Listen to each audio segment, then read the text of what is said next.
સુરતના ઉમરપાડામાં ધોરણ 9 ની વિદ્યાર્થીનીની શંકાસ્પદ હાલતમાં મળી આવી હતી। આદર્શ નિવાસી હોસ્ટેલમાં 14 વર્ષીય વિદ્યાર્થીનીની બેભાન હાલતમાં મળી આવી હતી। વિદ્યાર્થીનીને સારવાર અર્થે હોસ્પિટલ ખાતે લઈ જતા સારવાર દરમિયાન મોત નીપજ્યું હતું। ઉમરપાડામાં ધોરણ 9 ની વિદ્યાર્થીની શંકાસ્પદ હાલતમાં મળી આવી હતી। ઉમરપાડા ખાતેના આદર્શ નિવાસી હોસ્ટેલમાં 14 વર્ષીય વિદ્યાર્થીની બેભાન હાલતમાં મળી હતી। વિદ્યાર્થીનીને સારવાર અર્થે હોસ્પિટલ ખાતે લઈ જતા સારવાર દરમિયાન મોત નીપજ્યું હતું।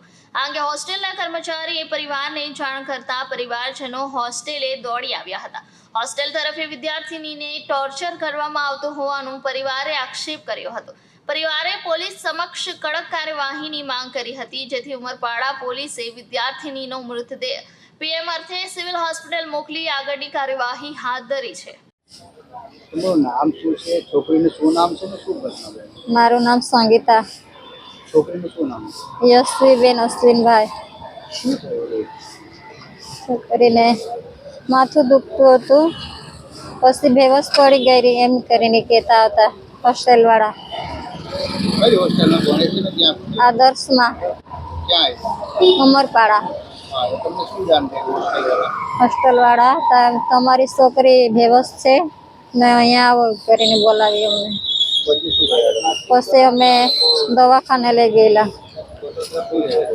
પછી બાઇક પર લઈ ગયેલા, પછી ઉમરપાડા સરકારીમાં પછી સારવાર આપી, ત્યારે માંડવી લોહીથી આપ્યું, પછી માંડવીથી બારડોલી આવ્યા, બારડોલીથી અહીંયા લઈ આવ્યા।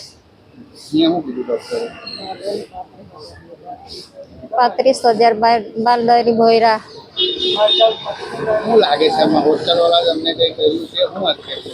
હોસ્ટેલવાળા કોઈ કર્યું જ હે મારા છોકરીના।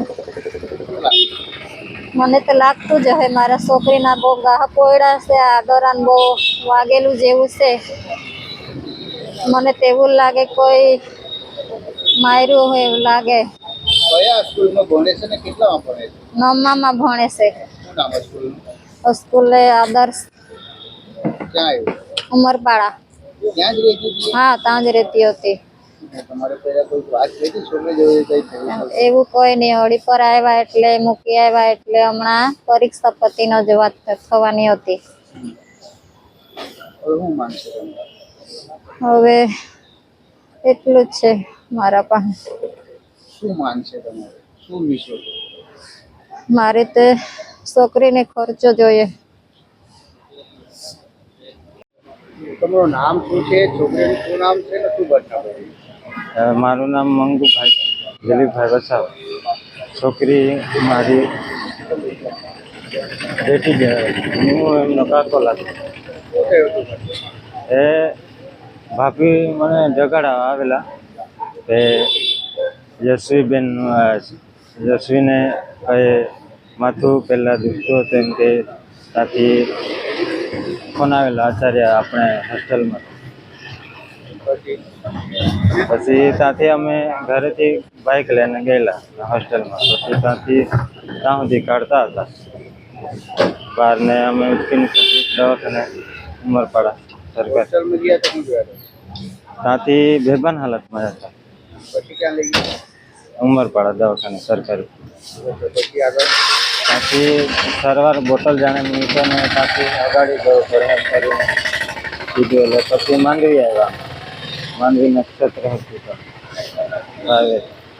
પછી શું થયું? અહીંયા લાવ્યા તો શું કીધું ડૉક્ટર? તે એમના પેલું મગજને એમ કરાવે આપણે શું તે કરાવવું પડે એમ કરીને બારડોલી મોકલી આવ્યા। પછી ડૉક્ટરે તો બારડોલી આવ્યા ને કીધું ખરું બચવાનો ચાન્સ ઓછો એમ કીધું। પછી સિવિલ લાવ્યો તો અહીંયા કેવી રીતે લાવ્યો?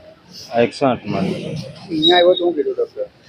અહીંયા આવેલા ત્યાં કેસ કઢાવવા ગયેલા ત્યાં સુધી તે કીધું કે ધબકારો જે ચાલતો હતો તે હવે નહીં ચાલતો એમ કીધું। પછી શું લાગે છે તમને? કેવી રીતે આ એક્સપાયર થયો?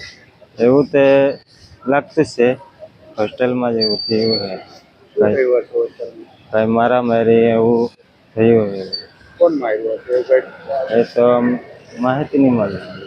કયો હોસ્ટેલમાં ભણે છે ને શું નામ છે? હોસ્ટેલનું નામ દુનિયા હોસ્ટેલનું નામ કયું? આદર્શ નિવાસી શાળા કન્યા ઉમરપાડા. આ સ્કૂલનું શું નામ છે? આદર્શ નિવાસી છત્રલા.